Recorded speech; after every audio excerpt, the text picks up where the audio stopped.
Hi, welcome to SBR Videos. I'm Peter Loshak. We are previewing Week 11 in the NFL, and right now we're talking with Indian Cowboy from Doc Sports, who takes every primetime game in the NFL each week, and right now he's going to cover the Pats, Indianapolis, and this is a tough one. Indian Cowboy, thanks for being back with us. Hey, thanks for having us, Pete.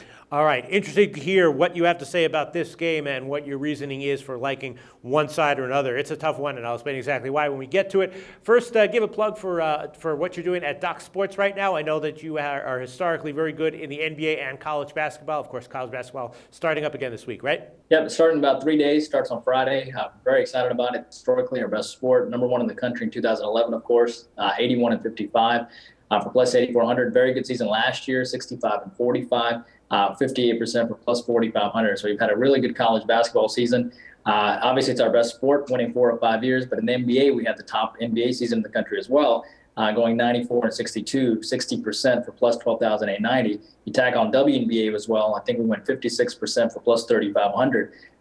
All things basketball, plus 22,000 basically for the $100 guy, going about 58.5% for about close to 300 selections in the NBA, which is exceptional. So we're very excited about the NBA season going on right now, winning season so far. Excited about college ball, which starts in 3 days. We're hoping to go 81-55 again for plus 8,400. And hockey is on a 17-6 run, so we're going great there too, winning season. So we're excited about all things, and of course we're excited about football each week with you. All right, sounds great, Indian Cowboy. Well, the Pats and the Colts is a Sunday night game, and this one, Indy and the Pats both are doing very well against the spread. Recently, Indianapolis 7-2 against the spread overall on the year, and the Pats, of course, 4-1 against the spread in their last 5. And both teams, of course, huge offenses, huge over-trenders. Both are 7-2 over/under on the year, and Indianapolis actually has 5 games that went over 57.5, and the Pats have 4. So this is going to be an awesome game.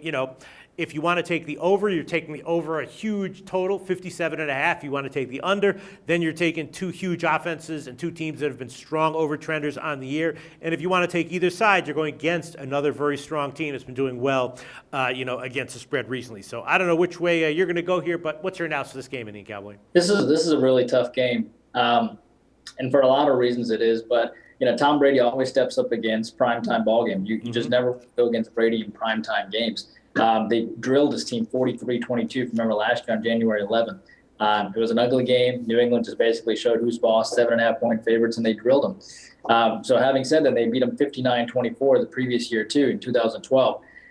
So Tom Brady loves to face younger quarterbacks and beat them. Having said that, with New England coming off that huge win against Denver, 43-21, as a 3-point dog, they drilled Chicago 51-23. It's interesting to see New England as an underdog. That really tells you something right there. There's no reason why they should be an underdog. You would think that they're a 3-point favorite coming into this game.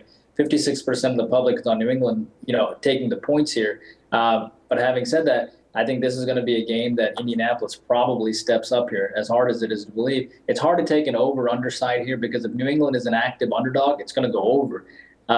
So we'd like Indianapolis here, but it's a small lead. But we do like Indianapolis. They played well against the Giants, 40-24. They got destroyed against Pittsburgh, but then remember, they beat Cincinnati, Houston, Baltimore, Tennessee. And the fact they beat Baltimore at home 20-13 really says a lot because we have Baltimore as an elite team. So the fact they did that, we wouldn't be surprised to see Indianapolis step up here and likely beat the Patriots at home for those reasons. All right, yeah, I mean, we remember that the Pats early on in the year did have some problems. They were looking like a flawed team, and then it's only very recently that they've started to, cover their spreads by a lot. So maybe here on the road in a dome, against another elite team, some of those flaws come into play. Is that kind of what you're expecting? Yeah, because the Patriots, for as great as they are, they're 1-4 in their last 5 road games when they face a team with a winning home record. So when they face elite teams on the road, they have a tendency to struggle. Sure. And the Colts are also 7-1 their last 8, following a straight-up win of 14 points. This is a team that likes to get on a roll and keep rolling. Another point is the Colts are 5-0 at home. Their last 5 home games when they face a team with the winning road record. So in other words, when these 2 elite teams get together, the Patriots struggle against elite teams on the road, while the Colts do well against elite teams at home. All right, I love it. Indian Cowboy. Maybe you have a great side here. Indianapolis -2.5 is the line right now. Basically, New England struggles on the road against elite teams. All right, thanks so much, IC. The SBR Network offers free sports picks and game breakdowns. Big money free betting contests year-round, a real-time Vegas-style odds monitoring service, and much more. So come see for yourself. To stay updated on SBR news and promotions, follow us on Twitter, Facebook, and Google+, and do be sure to subscribe to the Sportsbook Review YouTube channel to catch all our daily sports shows.